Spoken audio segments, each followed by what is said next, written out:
Tujuan dari partai politik mengikuti pemilu adalah memperoleh kursi, bahkan menambah kursi di parlemen. Nah, bagaimana cara menambah kursi di parlemen? Konten ini saya buat khusus untuk pemimpin partai politik, para ketua partai politik, baik di tingkat nasional maupun daerah. Mari kita bahas bersama.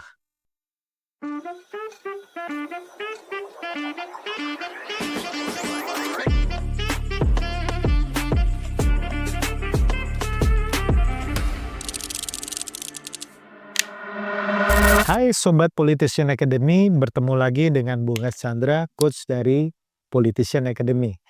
Kali ini saya akan membahas topik sangat penting bagi partai politik, yaitu bagaimana cara memperoleh kursi atau menambah kursi di dalam parlemen, apakah itu di level pusat DPR RI maupun di level daerah DPRD 1 dan DPRD 2.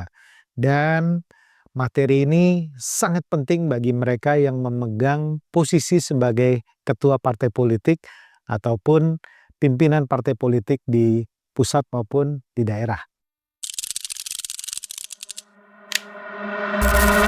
Ada 3 strategi yang saya tawarkan. Yang pertama tentu saja Anda harus bisa pandai merekrut caleg-caleg Anda. Karena caleg-caleg ini merupakan etalase partai. Mereka yang langsung berhubungan dan bersentuhan dengan masyarakat, dan mereka adalah sosok-sosok atau figur-figur yang kemudian akan diberikan amanah oleh masyarakat. Artinya, cara Anda memilih caleg-caleg ini menentukan juga jumlah kursi Anda. Artinya, tentu saja kita tahu biasanya yang Anda pilih adalah caleg-caleg yang sudah memiliki profil, mereka yang memiliki anggaran besar, mereka yang memiliki jaringan yang besar, mereka yang sudah memiliki reputasi yang baik di masyarakat. Nah, rata-rata hal ini yang perlu Anda munculkan. Nah, kalau Anda sudah mendapatkan caleg-caleg bagus seperti ini, saya usulkan Anda untuk merekrutnya jangan di ujung-ujung. Jadi bahkan mulai dari sekarang, Anda sudah mulai spotting di daerah Anda, di dapil Anda yang mungkin kursinya kosong atau kursinya Anda mau tambah. Itu Anda udah mulai melihat siapa tokoh-tokoh potensial yang ada di situ. Dan itu tugas dari Anda sebagai pimpinan partai politik di daerah. Jadi Anda sudah bisa spotting siapa yang disukai oleh masyarakat, siapa yang memiliki aktivitas politik yang baik, aktivitas sosial yang baik, sehingga masyarakat punya trust terhadap dia.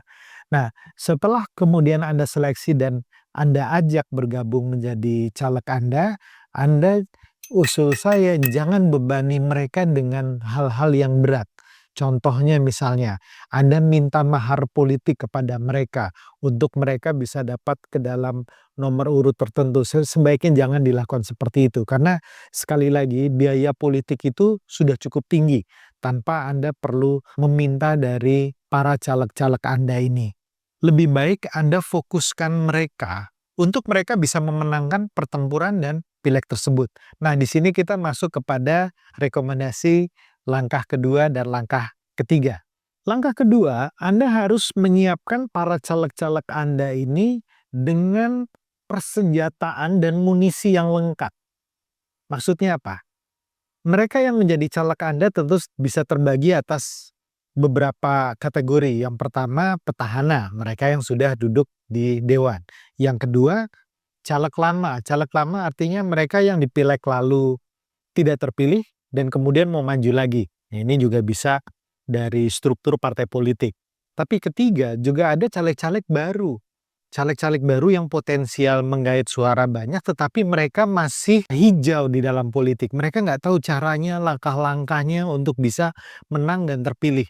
Nah, disinilah Anda perlu memberikan munisi kepada mereka. Tentu saja kepada semua caleg secara umum, bukan hanya khusus kepada caleg-caleg baru, tetapi caleg baru membutuhkan perhatian khusus. Nah, munisinya apa? Munisinya adalah Anda harus lengkapi dengan pemetaan politik yang komprehensif di dapil masing-masing.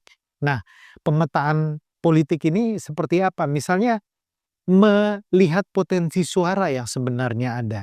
Dan di situ Anda mesti bisa tunjukkan bahwa caleg-caleg baru itu bekerja sama untuk mendapatkan kursi. Jadi bukan fokus hanya kepada satu atau dua caleg saja, tetapi semua caleg dipersenjatai dengan hal yang sama. Nah, pemetaan ini kemudian melihat potensi suara yang bisa dicapai oleh caleg tersebut, kemudian bisa melihat kepada bagaimana potensi partainya, kemudian ketiga, bagaimana melihat pemetaan dari partai-partai yang ada di dapil yang spesifik tersebut. Nah, Politician Academy memiliki resepnya, memiliki formulanya, di mana kami menyebutnya sebagai strategic political mapping. Nah, strategic political mapping ini akan memberikan gambaran yang sangat detail kepada para caleg-caleg Anda untuk bagaimana seharusnya bertempur. Karena mereka tidak bertempur dengan prinsip babat alas, asal turun, asal hajar, asal mengalahkan petahana, tidak dengan cara seperti itu, tapi dengan cara yang cerdas, melihat potensi-potensi dan kantong-kantong suara yang kosong di dapil mereka, di TPS-TPS yang ada. Karena tidak semua dapil ternyata petahana kuat di situ. Nah, disitulah kemudian caleg-caleg ini harus bisa menyusun kekuatan di titik-titik yang masih kosong. Nah, di mana titik yang kosong, di mana titik yang golputnya banyak, di mana titik yang kemudian potensinya masih besar, itu di dalam strategic political mapping dari Politician Academy, kami bisa memberikannya. Kemudian strategi kedua dalam konteks ini adalah Anda memberikan knowledge yang tepat kepada caleg-caleg Anda. Nah, kesalahan dari banyak partai politik adalah mereka baru melatih caleg-calegnya itu di detik-detik terakhir, ya, setelah DCT terbentuk gitu ya. Nah, ini kalau menurut saya kurang tepat juga gitu ya. Karena waktunya sudah terlalu dekat, mungkin hanya tinggal 4 bulan, 3 bulan. Menurut saya Anda justru harus sudah melatih calon-calon legislatif Anda bahkan setahun sebelumnya. Ya, kalau bisa sebelumnya lebih baik lagi. Karena yang namanya personal branding, yang namanya trust dari masyarakat itu tidak terbentuk secara instan.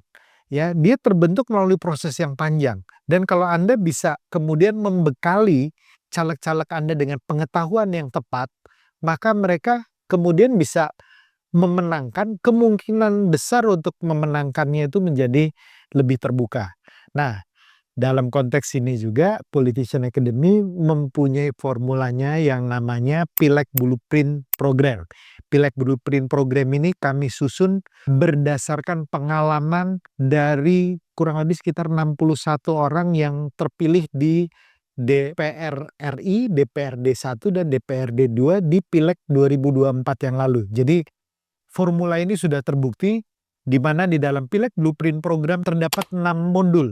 Modul pertama mengenai political mapping, modul kedua tentang political personal branding, modul ketiga tentang bagaimana melakukan manajemen dana dan logistik, modul keempat tentang bagaimana melakukan manajemen tim ses dan relawan, modul kelima tentang strategi penggalangan suara, dan terakhir modul ke-6 tentang strategi pengamanan suara. Nah, 6 modul ini merupakan 6 knowledge dasar, knowledge basic yang harus dimiliki oleh caleg-caleg Anda.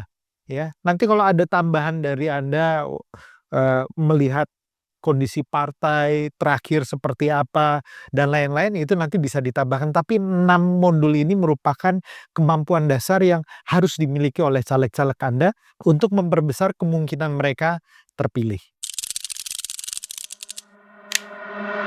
Nah, yang ketiga atau yang terakhir tentu saja strategi yang khusus.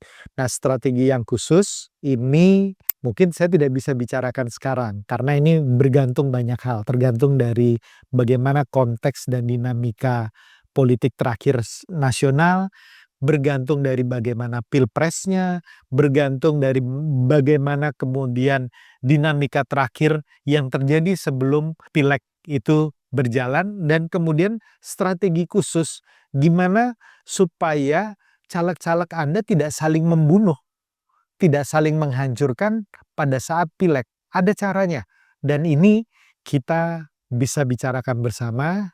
silahkan datang ke kantor Politician Academy untuk kita membicarakan ini. Politician Academy sudah berpengalaman membantu banyak ketua partai di daerah meningkatkan kursi di parlemen daerah. Ya, ada yang dari 6 kursi menjadi 10 kursi, ada yang dari 9 kursi menjadi 11 kursi. Banyak sekali pengalamannya. Nah, ini nanti saya akan share dengan Anda, kemudian kita akan diskusi lebih lanjut. Nah, demikian 3 poin yang saya bisa sampaikan untuk teman-teman bisa meningkatkan jumlah kursi yang ada di parlemen. Semoga bermanfaat dan salam kebangsaan.